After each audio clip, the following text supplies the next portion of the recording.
Aujourd'hui dans le price du Bitcoin Price, on va voir quelque chose qui va peut-être remettre un petit peu les pieds sur la terre ou peut-être même sur la lune. On va d'abord tous se mettre d'accord.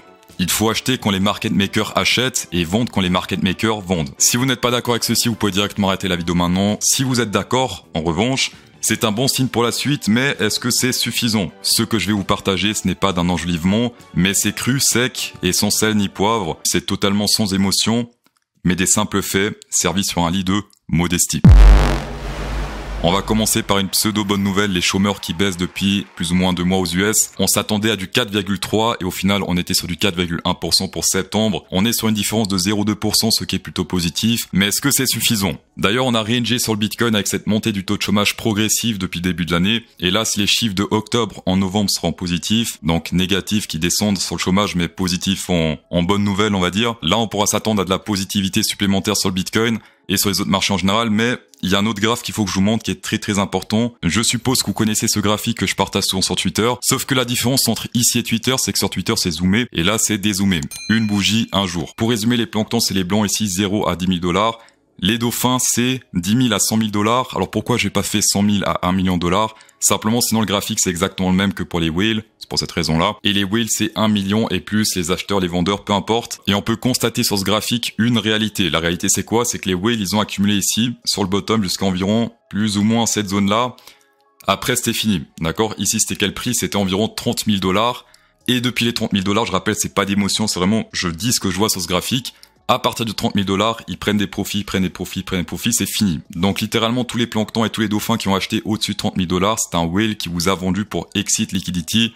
C'est comme ça. Alors certes, depuis les 30 000 $, on a fait un plus 139%, ce qui est extrêmement positif. Mais les whales, ils cherchent pas à faire du x10, x100. Je rappelle qu'à partir de 25-30% par an, on est considéré comme un très bon investisseur. En tout cas, si on a un grand capital, si on a un petit capital genre 1000 $, on n'ira pas loin, ça c'est vrai. Un peu plus étrange également sont les dauphins qui depuis la TH exit également. Donc là, ce qui est un peu bizarre, c'est que eux, ils ont acheté la TH, donc certains parmi eux sont en perte, contrairement aux whales. Et là, en effet, ça fait que descendre, et les seuls qui montent sont les planctons qui achètent, qui descendent de temps en temps, et souvent c'est là les entrées court terme, on va dire. Mais sur du long terme, on voit clairement que c'est les whales et les dauphins qui leur vendent les cryptos, afin d'acheter peut-être le top, qui sait, ou peut-être pas. Je rappelle que sur la chaîne CryptoSauce, on avait acheté dans cette zone-là la peur totale, donc c'était autour des 20 000 $. On a eu encore plus de peur après avec le crash FTX, donc ça on peut pas prévoir graphiquement malheureusement quand on a un crash, quand on a un exit scam. Alors en effet là sur quelques semaines c'était très compliqué cette zone-là puisqu'on était en perte de quoi 30-40% même, c'était assez compliqué. Mais ensuite, long terme, hodl, ça monte et ça c'est juste magnifique, donc c'est ça qu'on veut. Ici on voit clairement que les whales ont pas fixé de plus bas creux, pareil chez les dauphins. Les planctons s'en foutent un petit peu, ils achètent tout le temps un petit peu bottom, top, peu importe. Mais en tout cas les whales et les dauphins, faut les prendre plus au sérieux que les planctons, avis perso. Et également un graphique de risque ultra intéressant, ça a été créé par Benjamin Cohen, c'est quelqu'un qui adore faire de l'analyse technique un peu underground mais avec des mathématiques. Il a créé cet indicateur il y a quelques années, donc rouge c'est risqué, bleu c'est très intéressant pour acheter. Et pour l'instant, on a frôlé le rouge dans cette zone, donc sur la TH, et on slide un petit peu, on glisse un petit peu ici dans la zone verte. En tout cas, pour du très long terme, l'achat très intéressant c'est bleu clair, voire même bleu foncé. Bleu clair c'est in mais pas all. Et bleu foncé, c'est vraiment all-in, même s'il faut jamais vraiment faire de all-in. NFA.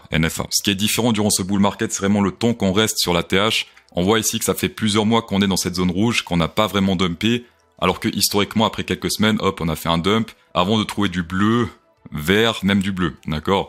Ici, on a découvert un petit peu de vert, mais toujours pas de bleu, et je rappelle que cet indicateur n'a pas été changé depuis des années, donc c'est toujours le même, et ça semble très bien fonctionner, puisque, une fois plus, on était dans le rouge, qu'est-ce qui s'est passé? Pause sur le marché. Pas forcément un dump, mais clairement une pause. Je vous laisse mettre la vidéo en 0,5 et analyser un petit peu le passé, c'est très intéressant. Ici, hop, on monte. Rouge, c'est dangereux. Hop, bleu, faut acheter.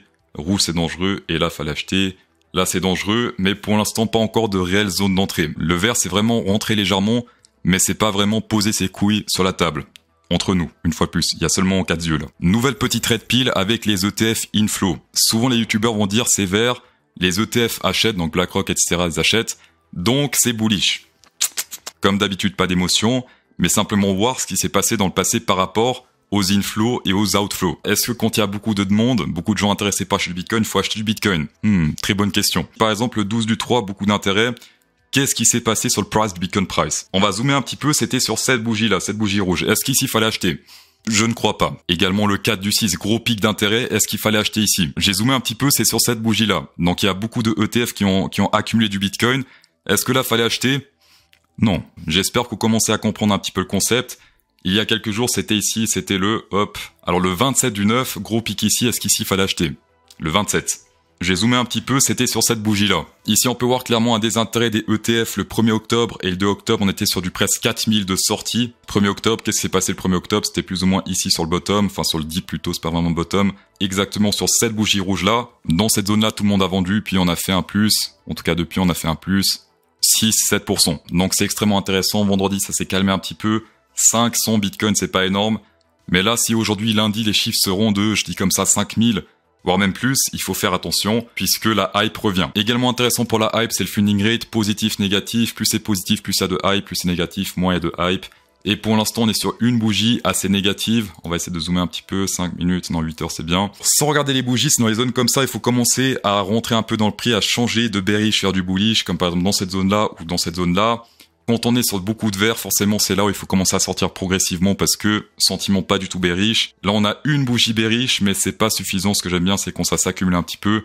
Là, on peut dire, ok, le sentiment est bearish. On va shaker également un petit peu l'avancement du Ethereum face au Bitcoin parce que ça également, c'est ultra intéressant. D'ailleurs, dans la prochaine vidéo de jeudi, je vais shaker un coin que vous proposez dans les commentaires. Donc, n'hésitez pas à mettre, par exemple, Kaspa, XRP ou le meilleur coin du monde, Dodge. D'accord? Donc, Dodge, on va voir si c'est, si ça vaut la peine d'acheter, si les fondamentaux de Dodge sont intéressants ou pas. Ce graphique-là pour les plus anciens, je n'ai rien changé du tout, les traits sont restés exactement pareils. Et qu'est-ce qu'on peut voir? Eh bien qu'on a pété ici ce gros support qu'on a depuis maintenant ici plus ou moins 2022. On l'a pété à la baisse ici, c'était il y a quelques semaines. Et qu'est-ce qu'on a fait? On a pété à la baisse, retest, donc retest confirmation de résistance et rejet une fois plus à la baisse. Et donc on pourrait faire ici, à partir d'aujourd'hui, on pourrait faire potentiellement un minimum moins 13% sur le Ethereum contre le Bitcoin. Je rappelle que pour faire ce trade, vous pouvez longuer le Bitcoin, shorter le Ethereum, vous avez exactement ces résultats-là. Vous avez également des bots de trading qui facilitent un peu la vie, qui permettent de faire ça, histoire de mettre un stop loss pour les deux positions et pas faire deux stop loss différents, ce qui complique un petit peu le trade.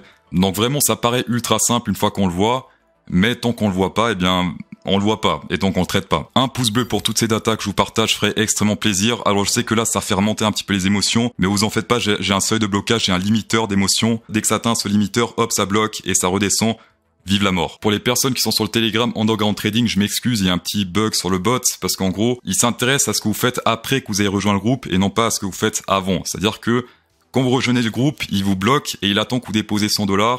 Et après, vous pouvez rejoindre une fois que vous avez déposé. C'est un peu de la merde, je suis totalement d'accord. C'est pour ça que j'ai contacté Bluefin pour qu'il résoudre ce problème au plus vite. Et dès que this issue is resolved, dès que le problème est résolu, je vous tiendrai au courant sur YouTube, sur Telegram, peu importe. Et également pour les traders qui veulent des avantages long terme, j'ai les meilleurs du no KYC, le meilleur du KYC, 10% de rabais sur les frais sur tous les exchanges et d'autres avantages. Bluefin, vous avez le Underground Trading. BingX également, vous avez tout ce qui est Forex et marché traditionnel. Vous pouvez également trader les cryptos. BitGet, c'est KYC, mais c'est top 3 marchés dérivés. Donc pour ceux qui veulent beaucoup de volume, BitGet. Dans tous les cas, merci d'avoir checké cette vidéo, c'est toujours un plaisir. Insérez un pouce bleu dans cette vidéo pour incrémenter encore plus le plaisir. Et bonne soirée.